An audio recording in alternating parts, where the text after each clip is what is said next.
안녕하세요. 오늘은 컨텍스트 데그러데이션, 컨텍스트 저하 패턴 진단에 대해 알아보겠습니다. LLM의 컨텍스트 윈도우에서 발생하는 다양한 정보 손실과 왜곡 패턴을 진단하고 이를 완화하는 실전 전략을 함께 학습해보겠습니다. 프롬프트 엔지니어링의 핵심 난제를 풀어봅시다. 오늘 다룰 내용입니다. 먼저 로스트 인 미델 이펙트 현상을 이해하고 컨텍스트 포이저닝 오염 패턴, 컨텍스트 디스트랙션 주의력 분산, 컨텍스트 컨퓨전 혼란 패턴, 컨텍스트 클래시 정보 충돌을 살펴봅니다. 그리고 이 모든 문제를 해결하는 WSCI 완화 프레임워크와 모델별 성능 테스트 방법까지 알아보겠습니다. 로스트 인 미델 이펙트란 무엇일까요? 이것은 LLM이 긴 컨텍스트의 중간 부분에 위치한 정보를 제대로 활용하지 못하는 현상입니다. 마치 긴 책을 읽을 때 첫 장과 마지막 장은 기억나지만 중간 내용은 흐릿하게 느껴지는 것과 비슷합니다. 연구에 따르면 중간 위치 정보의 재현율이 10%에서 40%까지 낮아질 수 있습니다.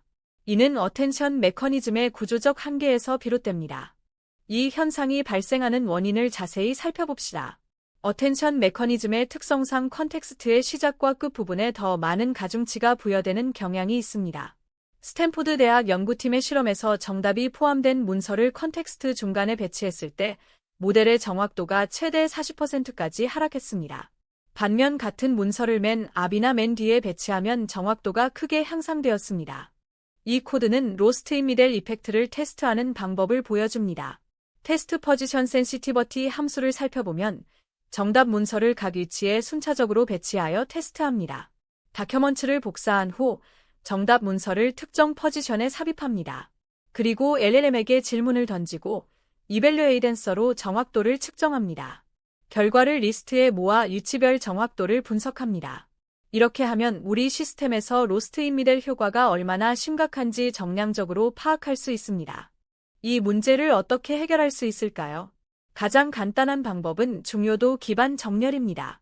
검색된 문서 중 가장 관련성 높은 문서를 컨텍스트 맨 앞에 배치하는 것입니다. 핵심 정보는 컨텍스트의 처음 20%나 마지막 20% 영역에 배치하세요. 또한 문서가 많다면 첨킹 후 가장 관련성 높은 첨크만 선별하는 전략도 효과적입니다. 중간이라는 개념 자체를 최소화하는 것이죠. 이제 컨텍스트 포이저닝에 대해 알아봅시다. 이것은 컨텍스트에 한 번 들어간 잘못된 정보가 계속 참조되면서 오류가 증폭되는 현상입니다. 우물에 한 방울의 독이 떨어지면 전체 물이 오염되는 것과 같습니다. 특히 멀티턴 대화에서 이전 응답의 오류가 다음 응답에 영향을 미치는 피드백 루프가 형성됩니다. 작은 오류가 점점 커져서 결국 완전히 틀린 방향으로 가게 됩니다. 왜 이런 현상이 발생할까요? 핵심 원인은 LLM이 자신의 이전 출력을 권위 있는 정보원으로 취급하기 때문입니다. 모델은 자신이 과거에 한 말을 의심하지 않고 그대로 받아들입니다. 마치 전화 게임과 같습니다. 첫 번째 사람이 사과라고 말했는데 두 번째 사람이 파과로 잘못 들었다면 세 번째 사람은 파과를 기준으로 또 다른 해석을 합니다. 결국 마지막 사람에게는 완전히 다른 단어가 전달됩니다. 이 코드는 컨텍스트 포이저닝을 감지하고 방지하는 시스템입니다. 컨텍스트 포이전 디텍터 클래스를 보면 팩트체커를 사용해 매 턴마다 응답을 검증합니다. 에드턴 메서드에서 어시스턴트 리스판스를 팩트체커로 검증하고 오류가 감지되면 제너레이트 커렉션으로 정정 정보를 생성합니다. 그리고 대화 기록에 COSTON 태그와 함께 추가합니다. 이렇게 하면 잘못된 정보가 계속 참조되는 것을 방지할 수 있습니다. 다음은 컨텍스트 디스트랙션입니다. 이것은 무관하거나 덜 중요한 정보가 컨텍스트에 포함되어 모델의 어텐션 버짓을 낭비하는 현상입니다.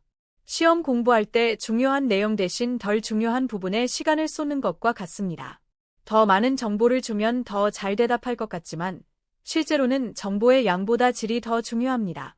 어텐션 버짓이 분산되면 오히려 성능이 떨어집니다. 어텐션 버짓을 이해하기 위해 스포트라이트 비율을 생각해 봅시다. 무대 위에 배우가 3명 있으면 스포트라이트가 각자에게 충분한 빛을 비출 수 있습니다. 하지만 배우가 30명이라면 어떨까요? 스포트라이트가 희미하게 분산되어 누가 주인공인지 알기 어려워집니다. LLM도 마찬가지입니다. 무관한 정보가 많아지면 정작 중요한 정보에 할당되는 어텐션이 줄어들고 심지어 오답 유인 효과까지 발생할 수 있습니다.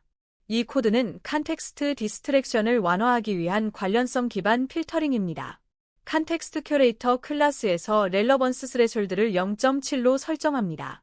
큐리트 컨텍스트 메서드를 보면 쿼리와 각 문서의 임베딩을 생성하고 코사인 유사도를 계산합니다.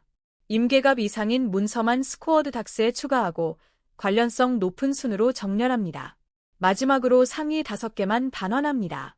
실험에서 문서 5개만 사용했을 때가 20개를 사용했을 때보다 정확도가 15% 더 높았습니다. 컨텍스트 컨퓨전은 상충되거나 모호한 지시사항이 컨텍스트에 함께 포함되어 모델이 혼란을 겪는 현상입니다.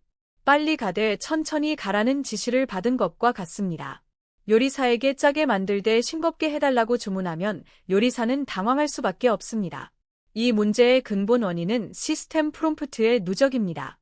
처음에는 단순했던 프롬프트가 여러 요청을 처리하면서 상충이 생겨도 눈치채기 어렵습니다. 해결책은 간단합니다. 상충이 발견되면 명시적 우선순위를 부여하면 됩니다. 예를 들어 기본적으로 간결하게 답변하되 사용자가 상세 설명을 요청하면 자세히 설명하세요처럼 조건을 명확히 합니다. 또 다른 해결책은 계층적 지시 구조입니다. 핵심 원칙을 먼저 제시하고 세부 규칙은 그 원칙의 하위에 배치합니다. 이렇게 하면 모델이 우선순위를 파악하기 쉽습니다. 컨텍스트 클래시는 여러 정보 소스에서 서로 모순되는 내용이 컨텍스트에 함께 들어와 충돌하는 현상입니다. 두 명의 길 안내자가 서로 반대 방향을 가리키는 상황과 같습니다. 위키에는 가격이 5만원, API에는 3만원이라고 적혀 있다면 모델은 어느 정보를 신뢰해야 할지 결정하지 못해 혼란스러운 답변을 생성합니다. 정보가 다양한 소스에서 오고 각 소스는 서로 다른 시점에 업데이트되기 때문에 발생합니다. 이 코드는 컨텍스트 클래시를 해결하는 시스템입니다. 클래시 리잘버 클래스에서 소스 프라이오리티 딕셔너리를 정해야 합니다. 어피셜 DB가 우선순위 1로 가장 높고 컨버세이션이 4로 가장 낮습니다. 리잘브 클래시즈 메서드에서 충돌하는 항목들 중 가장 높은 우선순위를 가진 것을 위너로 선택합니다. 나머지 항목들에는 OUTILITY 태그를 붙여서 모델이 판단에 참고하도록 합니다. 이렇게 소스별 우선순위를 미리 정의하면 충돌을 자동으로 해결할 수 있습니다. 실무에서 컨텍스트 클래시를 해결하려면 메타데이터가 중요합니다. 각 정보에 어디서 왔는지, 언제 업데이트됐는지, 신뢰도가 얼마인지 등의 메타데이터를 붙여야 합니다. 이 정보가 있어야 충돌 시 올바른 결정을 내릴 수 있습니다. 신뢰도가 낮거나 오래된 정보에는 OUTID, UMFAD 같은 태그를 붙여 모델이 판단에 참고하도록 하세요. 소스별 신뢰도 계층 구조를 미리 정의하는 것이 핵심입니다. 이제 WSCI 프레임워크를 소개합니다.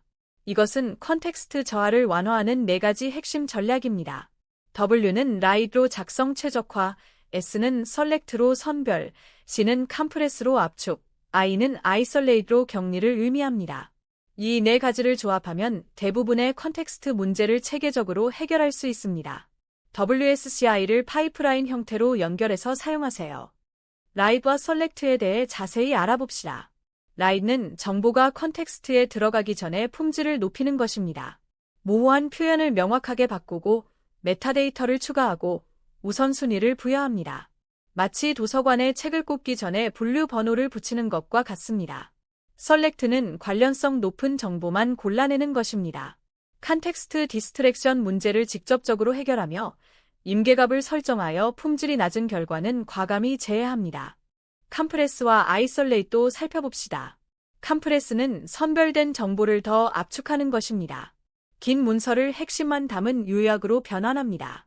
정보량이 줄어들면 중간의 영향도 작아지기 때문에 로스트인미될 문제도 완화됩니다. 아이솔레이트는 충돌 가능성이 있는 정보를 분리하는 것입니다. 신뢰도가 다른 정보를 계층별로 분리하고 검증되지 않은 정보는 별도로 표시합니다. 컨텍스트 클래시와 컨퓨전 문제를 해결하는 데 효과적입니다. 이 코드는 WSCI 4가지 전략을 하나의 클래스로 통합한 것입니다. 라이드아프터마이즈드 메서드에서는 모호함을 제거하고 우선순위와 소스 정보를 추가합니다. 셀렉트 렐러번트 메서드에서는 관련성 점수로 정렬하여 상위 K개만 선택합니다. 컴프레스 컨텍스트 메서드에서는 각 항목을 요약합니다. 아이솔레이트 컴플릭츠 메서드에서는 우선순위가 1인 프라이메리와 검증되지 않은 언베러파이드로 분류합니다. 실무에서 가장 효과적인 조합은 설렉트와 컴프레스입니다. 이 두 가지만 제대로 해도 대부분의 문제가 완화됩니다. 모델별 성능 테스트의 중요성을 알아봅시다. 클로드, GPT, 제머나이 등 각 LLM 모델은 컨텍스트 처리 능력이 다릅니다. 마케팅 자료에 나온 컨텍스트 길이만 보면 안 됩니다. 모델 선택의 핵심은 우리 유스케이스에서의 실제 성능입니다. 니데린 헤이스택 테스트와 유치별 재현율 테스트를 통해 모델별 성능 곡선을 그리고 우리 서비스에 최적화된 컨텍스트 전략을 결정해야 합니다. 니데린 헤이스택 테스트는 컨텍스트 처리 능력을 측정하는 표준적인 방법입니다. 건초 더미에서 바늘을 찾는 것과 같습니다. 큰 건초 더미, 즉 긴 컨텍스트의 바늘, 즉 정답 정보를 숨기고 모델이 그것을 얼마나 잘 찾는지 테스트합니다. 바늘의 위치를 처음, 중간, 끝으로 바꿔가며 테스트하면 로스트 인 미델 효과도 정량화할 수 있습니다. 어떤 모델이 어떤 크기에서 성능이 떨어지는지 파악할 수 있습니다. 이 코드는 니데린 헤이스택 테스트를 자동화한 프레임워크입니다. 런니델 테스트 메서드에서 비밀 코드는 ALPHA-7입니다라는 바늘을 생성합니다. 그리고 스타트, 미델, 엔드 세 위치에 바늘을 배치하며 테스트합니다. 제너레이트 헤이스택으로 건초 더미를 만들고 키리마델로 모델에 질문합니다. 응답에 ALPHA-7이 포함되어 있으면 정확도 1.0 아니면 0.0입니다. 응답 시간도 함께 측정하여 레이턴시 정보를 수집합니다. 이렇게 여러 모델과 크기에서 테스트하면 성능 곡선을 그릴 수 있습니다. 테스트 시 고려해야 할 변수들이 있습니다.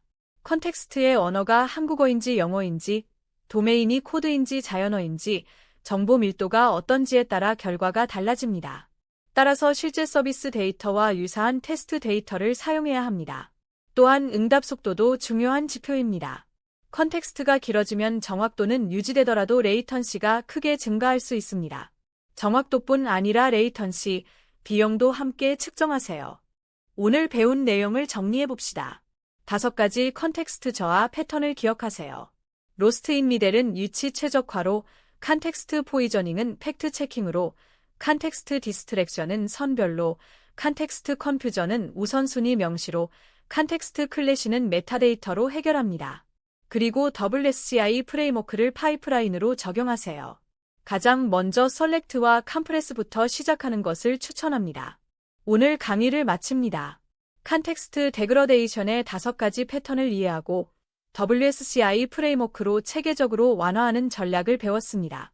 이제 여러분의 시스템에 적용해보세요.